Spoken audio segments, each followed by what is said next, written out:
Experience పెట్టుకోకూడదు.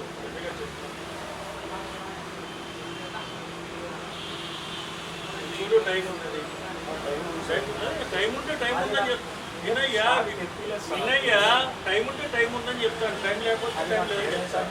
వాడే 10వ నెల 2025 అయితే అయిపోయింది. ఎక్స్పైరీ 10వ నెల 2025 థమ్స్అప్ ఎక్స్పైరీ. ఇది 4వ నెల 2025 అయితే అయిపోయింది. అది షాప్ పెట్టిందే కొత్తగా సార్, వేరే సార్ ఎంటీ కింద 13/10/2025 అయితే అయిపోయింది.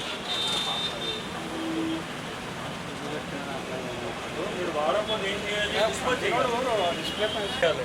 కంపెనీ వాడికి రిటర్న్ చేయండి. షాప్లో పెట్టుకొని ఉంటే రేపు ఎన్ని డేట్లు చూసుకుంటారు ఎవరైనా చెప్పు. కొంతమంది మీ డేట్ లేకుండా ఇచ్చేస్తారు, వాడు తాగేస్తాడు.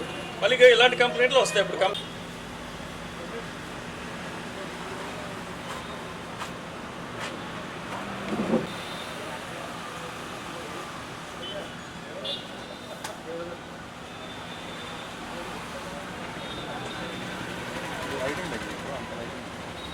డిస్ప్లే ఎంత కూడా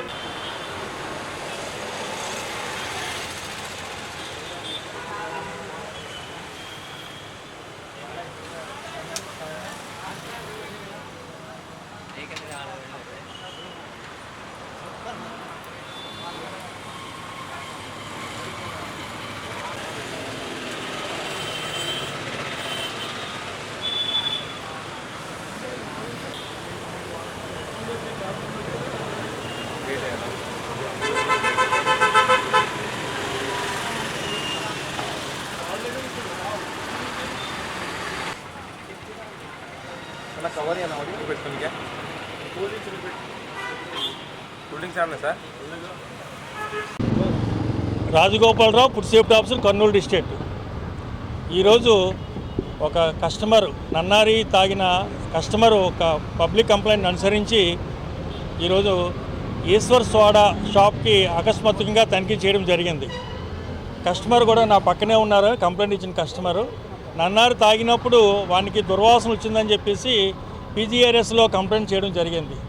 దానికి అనుగుణంగా మేము ఈ స్మార్ట్ బజార్ ఎదుర్కోగల ఈశ్వరి సోడా షాప్ దానికి తనిఖీ చేయడానికి రావడం జరిగింది.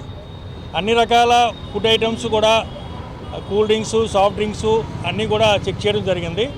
దీనిలో భాగంగానే కస్టమర్ ఇచ్చిన కంప్లైంట్ అనుసరించి నన్నారిని శాంపుల్ తీసి టెస్టింగ్ నిమిత్తము పాడైపోయి సేల్ చేస్తే మాత్రం ఇమీడియట్గా సదరు యజమానులపై చర్య తీసుకుంటామని చెప్పి మీ ద్వారా అందరికీ తెలియజేయడం జరుగుతుంది. Thank you. Rajagopalarao, food safety officer, Kurnool district. 2 bottles నన్నారి తీసుకెళ్ళాము. ఇక్కడ అది ఓపెన్ చేసి చూస్తే పిల్లలు స్మెల్ వస్తుంది, బాగాలేదని చెప్తే నేను రిటర్న్ ఇనికి వచ్చాను. రిటర్న్ తీసుకోలేదు, అందుకని కంప్లైంట్ చేశాను. ఇక్కడ నన్నారు ఏదో కొంచెం స్మెల్ వచ్చి తాగి చూసినాము, కొంచెం ఏదో బాగాలేదు, స్మెల్ వస్తుందని చెప్పి పిల్లలు తాగలేదు. దానికోసం మళ్ళీ రిటర్న్ వచ్చి ఇక్కడ రిటర్న్ ఇస్తే వీళ్ళు తీసుకోలేదు. రిటర్న్ మా అమౌంట్ మాకు ఇవ్వండి అని చెప్పి అడిగినాము, అంటే రిటర్న్ తీసుకోలేదు. దానివల్ల మేము కంప్లైంట్ చేసినాము. హెల్త్ ఏం కాలేదు. నా పేరు రజనీకాంత్, కర్నూలు.